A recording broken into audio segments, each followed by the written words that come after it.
حي على الفلاح.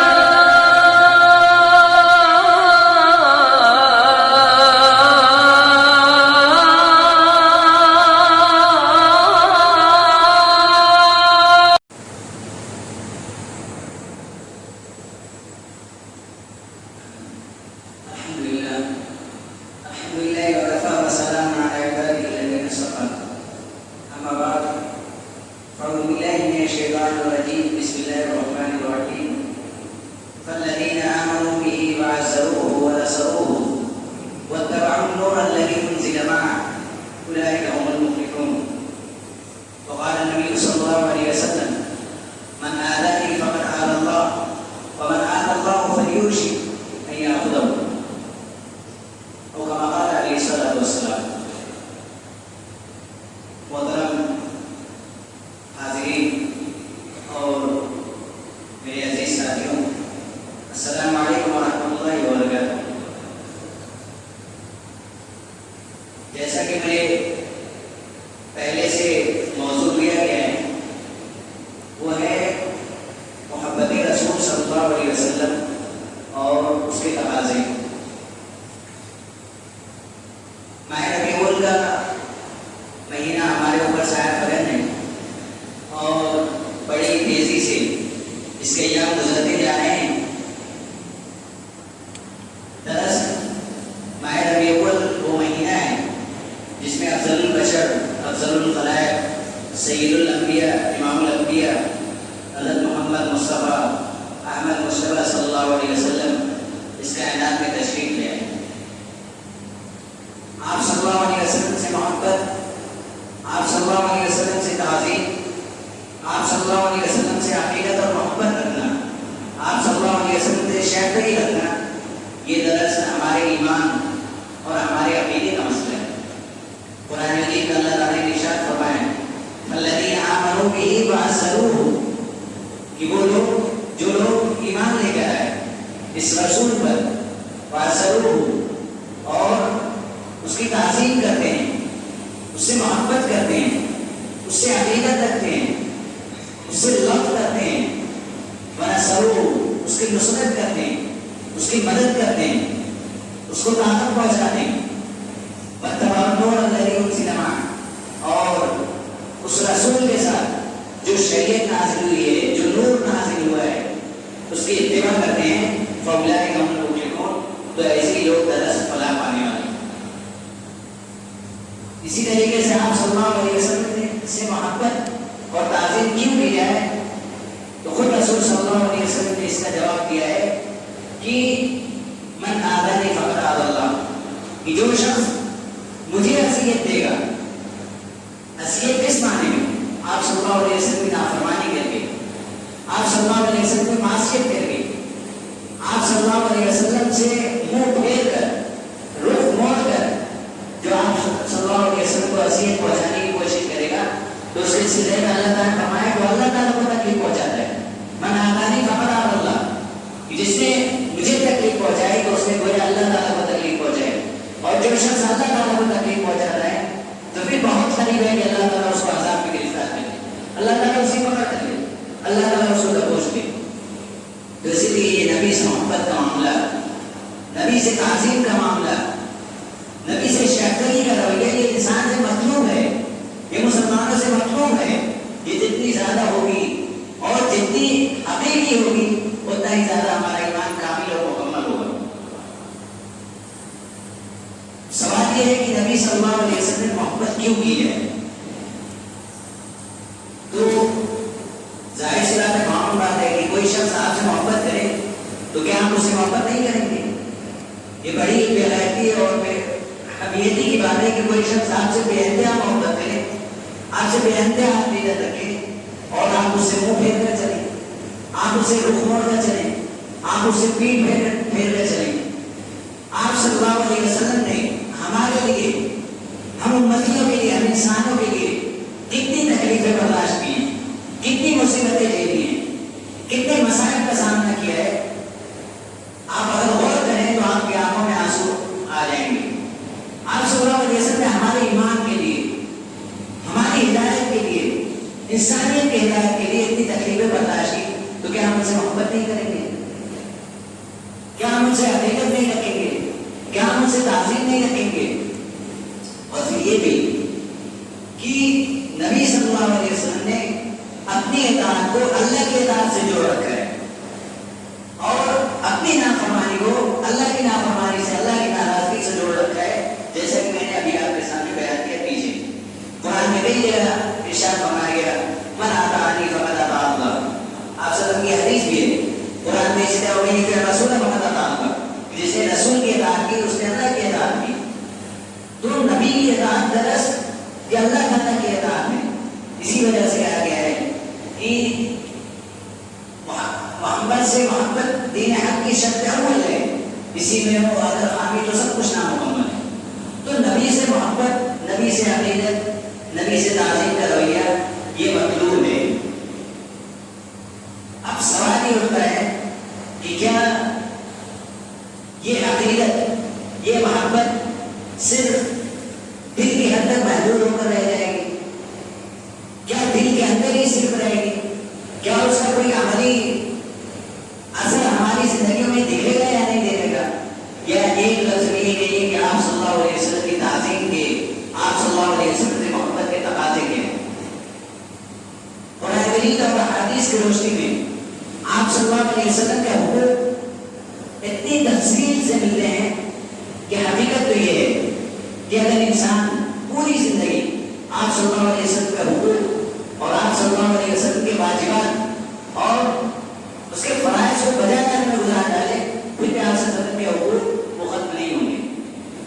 لیکن پھر بھی قرآن مجید میں اور حدیث میں بہت سارے حقوق ملتے ہیں جن کو ہم آپ اپنی عام زندگی میں اس کو اپلائی کر سکتے ہیں، اس کو ہم آسانی سے چلتے پھرتے اور اپنی عملی زندگی میں اس کو اختیار کر کے ہم یہ حق ادا کر سکتے ہیں.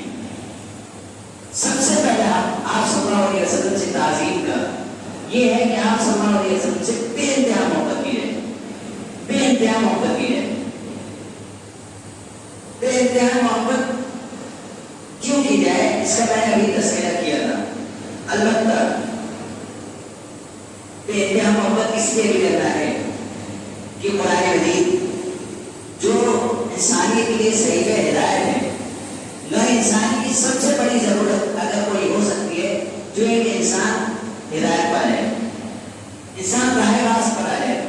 اور قرآن مجید سب سے بڑا صحیح ہدایت ہے اور اس صحیح ہدایت کو دنیا میں لے کر آنے والی شخصیت حضرت محمد صلی اللہ علیہ وسلم کی ذات. تو قرآن مجید جو سب سے بڑا صحیح ہدایت ہے اور اس کو لے کر آنے والا وہ انسانیت کا سب سے بڑا محسن ہے، سب سے بڑا کہتا ہے. قرآن مجید میں فرمایا گیا کہ لقد جاءکم رسول من انفسکم عزیز علیہ ما عنتم حریص علیکم بالمؤمنین رؤوف رحیم. کہ لوگوں تمہارے پاس تم میں سے ایک ایسا رسول آیا ہے جس کو تمہارا مصیبتوں میں، تکلیفوں میں، پریشانیوں پڑنا انتہائی شاد گزرتا ہے. اس کو بڑی تکلیف ہوتی ہے کہ مومنین جو ہے پریشان میں پڑے، مصیبت میں پڑے. اس کو بڑی اس سے بے چینی ہوتی ہے کہ مسلمانوں کو اوپر، انسانوں کو اوپر پریشانیوں کے، غم کے، مصیبتوں کے آلام ان کے اوپر جو ہے بڑا اس کو شاد گزرتا ہے. بالمؤمنین رؤوف رحیم. اور مومنین کے تئیں ان کے دل میں محبت کا، ہمدردی کا، غمگساری کا، رحمت و محبت کا، الفت کا مادہ کھول کھول کر بھر دیا گیا. تو یہ ہے نبی صلی اللہ علیہ وسلم کی ذات. اسی لیے آپ صلی اللہ علیہ وسلم نے ہمارے لیے جو اتنی قربانیاں، ہمارے لیے اتنی پریشانی اور مسائل جھیلی ہیں، اس کے نتیجے میں آپ صلی اللہ علیہ وسلم کے یہ حق ہمارے اوپر اور بھی بڑھ گئے. النبی والمؤمنین من انفسہم کہ انبیاء کی، نبی کی ذات تو مومنین کی جانوں سے بڑھ کر ہے، مقدم ہے. آگے فرمایا کہ لا یؤمن احدکم حتی اکون احب الیہ من والدہ وولدہ والناس اجمعین. کہ تم میں سے کوئی بھی شخص اس وقت تک کامل مومن نہیں ہو سکتا جب تک کہ تمہاری مال، تمہاری آل اولاد اور تمام انسانوں کے مقابلے میں میری محبت، میری تعظیم کا معاملہ تمام لوگوں سے بڑھ کر نہ ہو جائے. یہ محبت، یہ تعظیم جب تک تمام طرح کی محبتوں پر حاوی نہیں ہو جائے گی تب تک ہمارا ایمان مکمل نہیں ہو سکتا. اسی بات کو قرآن مجید نے دوسرے مقام پر کہا کہ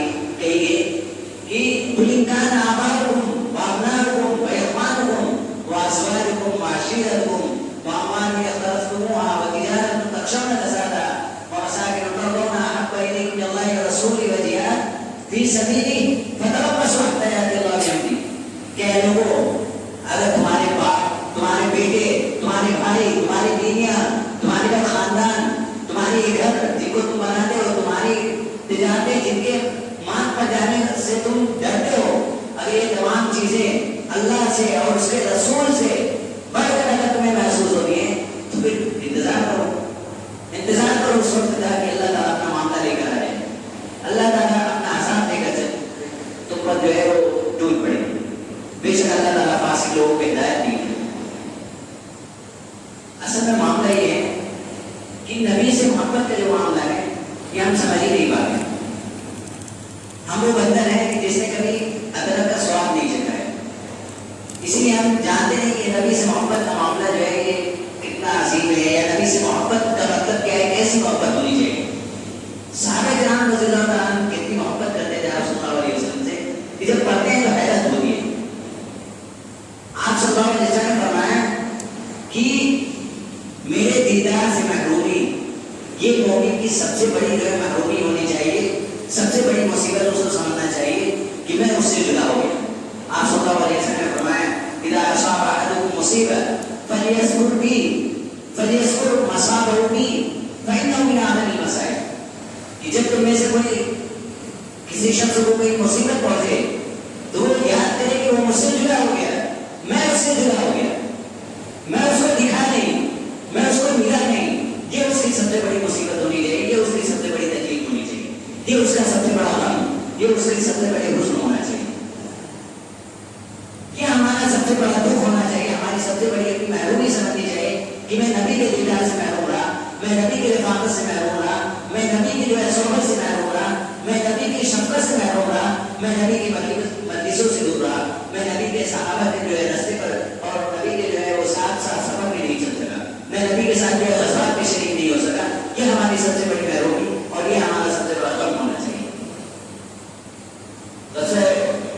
احد کا واقعہ اس میں وہ بڑا مشہور ہے جب وہ صحابیہ جن کے باپ شہید ہو گئے جن کے بھائی شہید ہو گئے جن کے بیٹے شہید ہو گئے جن کے شوہر شہید ہو گئے وہ دیوانہ بات میدان جنگ کی طرف دوڑ کے آ رہی تھی ایک ایک کر کے صحابی جو ہے وہ خبر دے رہے تھے کہ تمہارے باپ شہید ہو گئے. صحابیہ کہتی کہ آپ سب کا حال بتاؤ آگے جاتی پھر کوئی کہتا تمہارے بیٹے شہید ہو گئے پھر آگے جاتی کوئی کہتا کہ تمہارے جو ہے شوہر شہید ہو گئے وہ کہتے سب کو چھوڑو تم یہ بتاؤ کہ نبی صلی اللہ علیہ وسلم کیسے. انہوں نے باقاعدہ آپ صلی اللہ علیہ وسلم سے صحابہ کرام سے اجازت چاہی کہ جو ہے مجھے نبی صلی اللہ علیہ وسلم کو دیکھنے کی اجازت دے دی ہے. چونکہ صحابیت خاص کیفیات سے دو چار تھی ان کو بڑا غم لاحق تھا اسی لیے آپ صلی اللہ علیہ وسلم کو اجازت دے دی. چنانچہ آپ صلی اللہ علیہ وسلم کے سامنے وہ آئی آپ صلی اللہ علیہ وسلم کے چہرے مبارک پہ نظر ڈالی اور وہ تاریخی جملہ کہا آپ سر سے دکھے جانے کے لائق ہوئے جملہ. تو صحابیہ نے فوراً جیسے آپ صلی اللہ علیہ وسلم کو چہرے کے بعد دیکھا صحابیہ نے فرمایا کل مصیبت بعد کا جلد کہ آپ کے زندہ ہونے کے بعد تمام پریشانیاں یہ تمام مصیبتیں یہ تمام پریشانیاں یہ تمام غم کوئی معنی نہیں رکھتے بس آپ زندہ ہیں آپ صحیح سالم میں یہی کافی ہے. یہ ہے آپ صلی اللہ علیہ وسلم سے محبت کا معاملہ کیا ہے آپ صلی اللہ علیہ وسلم سے شیفتگی کا معاملہ. اسی طریقے سے قیصر کے دربار میں قیصر نے باقاعدہ اپنے دربار میں ابو سفیان سے یہ کہا کہ جب اس کے بعد آپ صلی اللہ علیہ وسلم کا خط پہنچائے صلح حدیبیہ کے بعد تو قیصر نے کچھ لوگوں کو بلایا کہ جو ہے محبت اور محبت کے ساتھ میں ذرا جو ہے وہ تفصیلات معلوم کی ہے. چنانچہ اس وقت ابو سفیان تجارت کے لیے وہاں پر گئے ہوئے تھے چنانچہ ان کو بلایا گیا تو قیصر نے آپ صلی اللہ علیہ وسلم کے بارے میں معلومات دینے کے لیے ان سے کچھ سوالات کیے. چنانچہ اس میں سے ایک سوال یہ بھی تھا قیصر کا کہ یہ بتاؤ کہ یہ شخص جو نبی ہونے کا دعویٰ کرتا ہے اس کے ساتھ ہی اس سے کیسی محبت کرتے ہیں. چنانچہ ابو سفیان جو کہ اس وقت کافر تھے ابھی کافر تھے وہ چاہتے تو جھوٹ بول سکتے تھے لیکن انہوں نے گواہی دی کہ ما رأیت احدا یحب احدا کحب اصحاب محمد کہ میں نے کسی شخص سے محمد علیہ وسلم سے زیادہ اس کے ساتھیوں نے اس کے ساتھی جیسی محبت کرتے ہیں اس سے بڑھ کر نہیں پایا. تو یہ تھی صحابہ کرام کے آپ صلی اللہ علیہ وسلم محبت اور آپ صلی اللہ علیہ وسلم کی شفقت محبت. تو آپ صلی اللہ علیہ وسلم سے تعظیم کا پہلا تقاضا یہ ہے کہ آپ صلی اللہ علیہ وسلم بے انتہا محبت کی ہے, بے انتہا محبت کی ہے. دوسرا سب سے بڑا تقاضا یہ ہے کہ آپ صلی اللہ علیہ وسلم کا ادب کیا جائے. آپ صلی اللہ علیہ وسلم کی ہر بات پر آمنا و صدقنا کیا جائے, سمعنا و اطعنا کا معاملہ روا رکھا جائے. مدینہ میں جانے کے بعد صحابہ کرام رضی اللہ تعالیٰ عنہ کے سامنے جو سب سے پہلی پوری مکمل سورہ نازل ہوئی ہے معاشرتی زندگی کے مسائل کے سلسلے میں, اس میں ابتدائی 7 آیتیں صرف اور صرف آپ صلی اللہ علیہ وسلم کے آداب بیان کرتی ہوئی نازل ہوئی. ان آیتوں پر اگر آپ ذرا غور کریں گے, اس کی تفسیر پڑھیں گے اور موجودہ زمانے میں اپنی حالتوں سے کمپیئر کریں گے, اس کو موازنہ کریں گے, تو آپ حیرت میں پڑ جائیں گے کہ ہم جو ہے آج کس کی شکل میں نبی صلی اللہ علیہ وسلم سے بے ادبی اور گستاخی کا رویہ اختیار کیے ہیں. سب سے پہلی آیت جو اس میں ہے کہ یا ایھا الذین آمنوا لا ترفعوا اصواتکم فوق صوت النبی, کہ لوگوں جو ایمان لے کر آئے ہو اپنی آواز کو نبی کی آواز سے اونچی مت کرو. صحابہ کرام پر اس طرح سے یہ ہوا کہ ایک صحابی تھے, ان کی آواز میں تھوڑا تیزی تھی. اس آیت میں نازل ہونے کے بعد وہ گھر میں روبوش ہو گئے, انڈر گراؤنڈ ہو گئے. آپ صلی اللہ علیہ وسلم کئی دنوں تک نہیں دیکھا تو پوچھا کہ آخر وہ صحابی کہاں جو ہے چھپے رہ گئے. ان کو جو ہے میرا سلام بھیجنا اور کہہ دینا کہ آپ صلی اللہ علیہ وسلم آپ کو جو ہے وہ چاہ رہے ہیں, آپ صلی اللہ علیہ وسلم کو بلا رہے ہیں. چنانچہ صحابہ کرام ان کے پاس گیا, ان کو بلا کے لایا, تو آپ نے کہا کہ جو ہے میری آواز جو ہے آپ کی آواز سے اونچی ہو جاتی ہے, اس لیے میں جو ہے وہ اندر ہو گیا. تو یہ حال آپ صلی اللہ علیہ وسلم موجود نہیں ہے, لیکن آپ صلی اللہ علیہ وسلم کے اقوال مبارکہ موجود ہیں, آپ صلی اللہ علیہ وسلم کے احادیث موجود ہیں, آپ صلی اللہ علیہ وسلم کے اوپر لکھی گئی کتابیں تو موجود ہیں. لیکن آج ہم اس کے ساتھ کیسا رویہ اختیار کریں, اس کی کتنا ادب کتنی تعظیم کرتے ہیں, یہ ہر کوئی اپنے دل پر ہاتھ رکھ کر وہ بخوبی اندازہ لگا سکتا ہے. اچھا, اس کا نقصان کیا ہوگا نبی کے سامنے آواز بلند کرنے کا؟ ان تحبط اعمالکم وانتم لا تشعرون. اس کا نقصان یہ ہوگا کہ تمہارے تمام کے تمام اعمال, تمہارے تمام کے تمام تصرفات, جتنے بھی نیک اعمال کیے ہوگے, جتنے بھی خیر کے کام کیے ہوگے, سب کے سب وہ جو ہے برباد ہو جائیں گے اور تم کو شروع تک نہیں ہوا, تم کو اندازہ تک نہیں ہوا. تم تو یہ سوچو گے کہ یہ بہت ہلکی سی بات تھی, معمولی سی بات تھی, یوں ہی نکل گئی.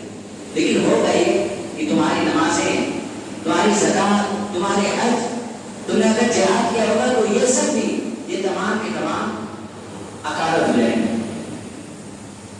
اسی طریقے سے بہت ساری آیتیں ایسی ہیں کہ جس میں آپ صلی اللہ علیہ وسلم کے اطاعت پر, آپ صلی اللہ علیہ وسلم کے فرمانبرداری پر, آپ صلی اللہ علیہ وسلم کی ہر بات کو ماننے اور اس پر عمل کرنے کی تلقین کی گئی ہے, جس کو یہاں پر بیان کرانا مشکل ہے. میں اگلے اس پر جاتا ہوں, ٹائم مجھے احساس ہے اس کا کہ میں زیادہ لے رہا ہوں, لیکن 2 اور ادب کا بیان کر کے میں مشکل سے 5-6 منٹ کے اندر بات ختم کر دوں گا کہ آپ صلی اللہ علیہ وسلم کی تعظیم کا تیسرا جو تقاضا یہ ہے کہ آپ صلی اللہ علیہ وسلم پر کثرت سے درود و سلام بھیجا جائے.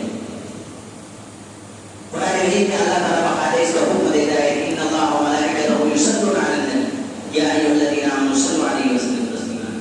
کہ لوگوں کہ بے شک اللہ تعالیٰ اور اس کے فرشتے نبی صلی اللہ علیہ وسلم پر درود و سلام بھیجتے ہیں, لہذا اے ایمان والو تم بھی نبی پر درود و سلام بھیجو اور نبی کے سامنے نبی کے حکم پر سر تسلیم خم کر دو.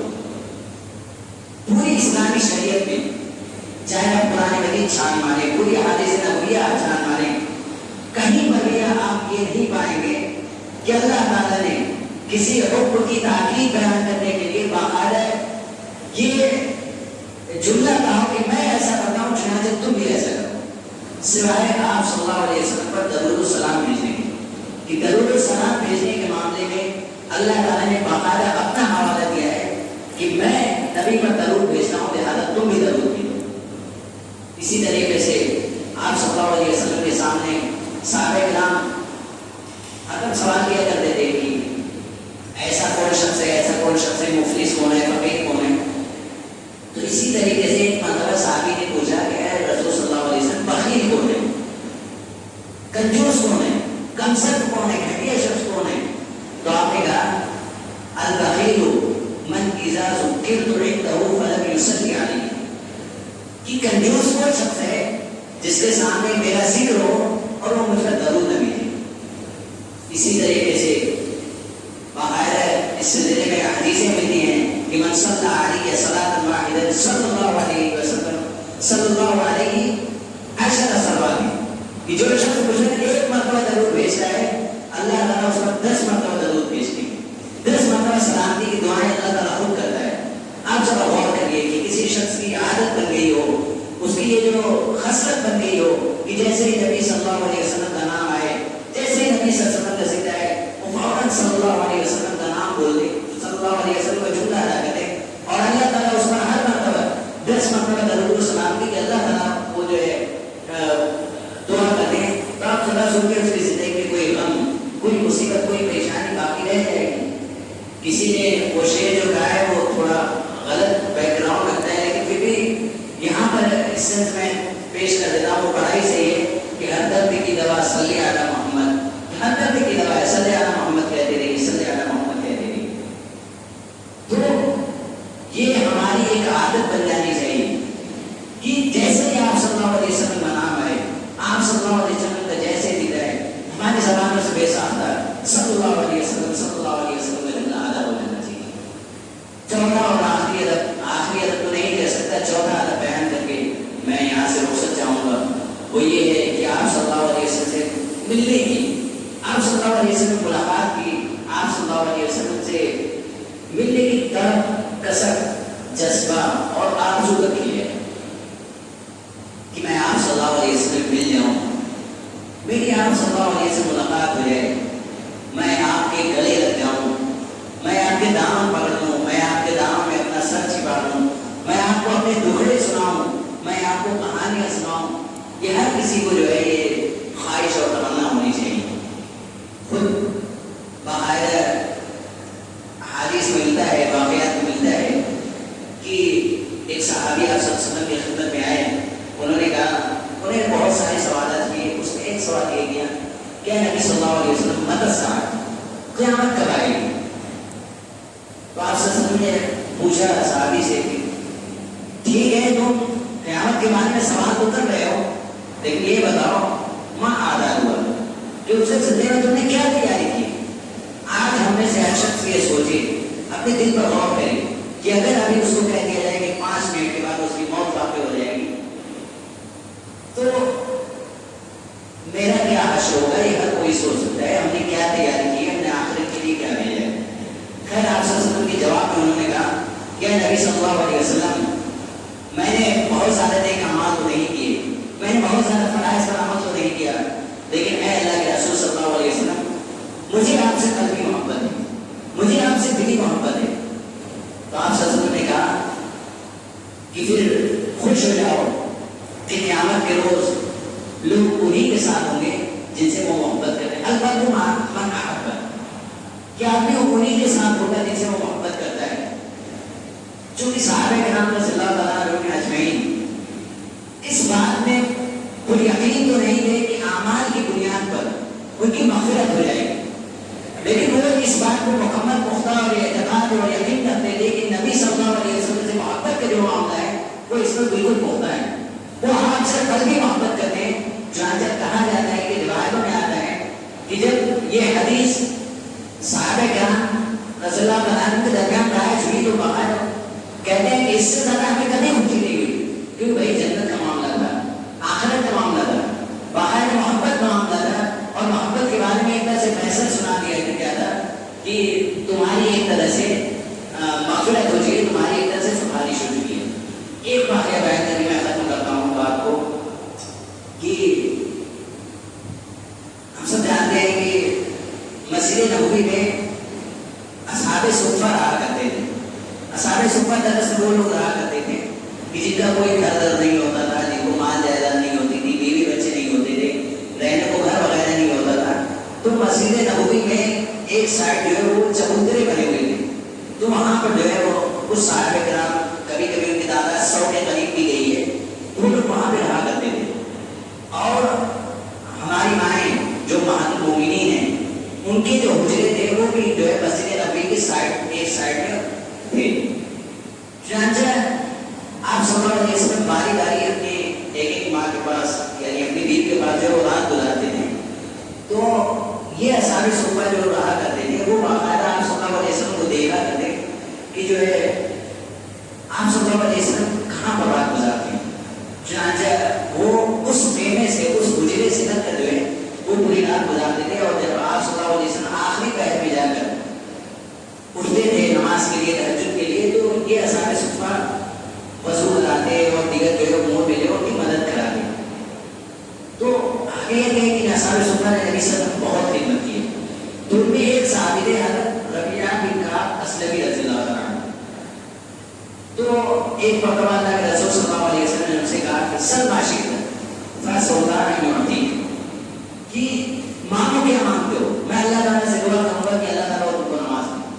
اب ذرا غور کریے کہ گھر کرنے کے گھر مانگ سکتے تھے، مال دولت نہیں تھی مال دولت مانگ سکتے تھے، جوان تھے جسمانی خواہشات سے لڑ رہے ہوں گے بیوی مانگ سکتے تھے، آل اولاد نہیں تھی آل اولاد کے لیے بیوی مانگ سکتے تھے. لیکن آپ نے مانگا بھی تو کیا مانگا؟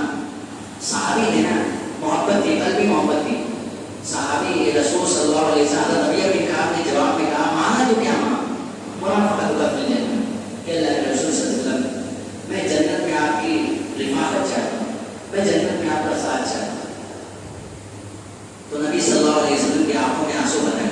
انہوں نے کہا کہ کچھ اور مانگ لو. کہا بس بس یہی چاہیے اور کچھ نہیں چاہیے، آپ کا ساتھ چاہیے. تو نبی صلی اللہ علیہ وسلم نے جواب دیا کہ فَإِنِّي عَلَيَّ بِكَثْرَةِ السُّجُودِ، کہ جو ہے کثرت سے سجدے کرو، اس وجہ سے جو ہے مجھے اس بات میں مدد ملے گی کہ میں قیامت کے روز تمہاری شفاعت کر سکوں. میں اسی پر اپنی بات کو ختم کرتا ہوں. یہ چار تقاضے جو میں نے آپ کے سامنے بیان کرے ہیں، اگر انہی چار پر ہم اپنی